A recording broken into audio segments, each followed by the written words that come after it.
For their entire lives, your kids are going to be making decisions. They're going to be forced with decisions to, what school to choose. They're going to be forced on peer pressure decisions. Should I try alcohol? Should I not? Should I try drugs? Should I not? What types of friends they will choose, the activities that they will choose in their life. Essentially, the questions that they're answering are, what type of a person will they become? Given that they're going to make all of these tough decisions, and because as parents and teachers you've made these decisions yourself throughout your life, the question is, how will they make those decisions? What are the basis of the values that they will make those decisions from?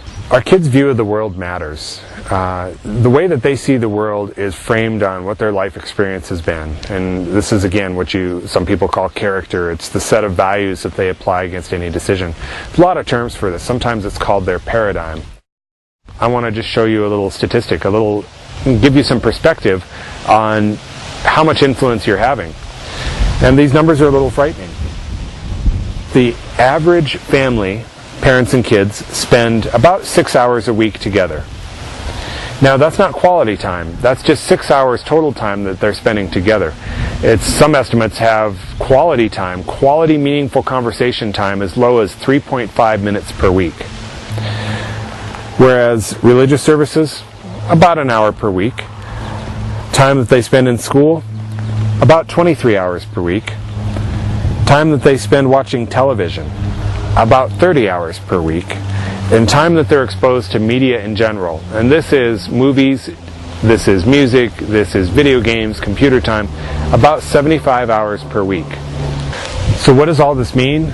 Well, it means that we're at a disadvantage in the amount of time that we can spend with our kids. If we're getting on average 5 hours a week compared to 75 hours of time that they spend with media, well, it's a lot easier to see how that media is going to be presenting way more bits of information about what their worldview should be than what we're giving them. It means that because we're at a disadvantage, the time we spend with them has to be productive, it has to be focused, and we have to have a plan. Now, there's an interesting survey in USA Today a few years ago, and in that survey, parents said that they feel that they are failing to teach values at the level that they would like to their kids. They feel that it's a crisis. The same survey showed that 90% of parents feel that television in general is getting worse and worse every year. So it's the same pattern, right? We're struggling to teach values, and the influence that our kids are getting from all the media is getting worse and worse. I'm going to share some numbers with you, and these aren't meant to scare you or just be something to completely freak you out, but rather to give us more perspective on the challenges that we're facing, why our time and our plan has to be so focused with our kids. So 66, that's the percentage of Americans who regularly watch television during their dinner hour.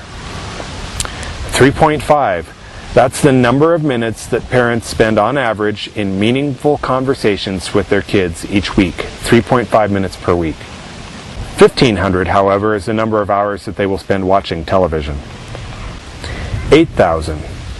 That's the number of murders that will be depicted on television that your kids will see by the time an average child finishes grade school. 200,000 is the number of violent acts that will be seen on TV by the time a child is 18 years old. And 15 billion. That's the amount of spending that the top 100 advertisers spend per year to reach us. So if you're a parent standing out there saying, I need to reach my kids and I need to teach them core positive values, well, you don't have $15 billion in resources to put towards it.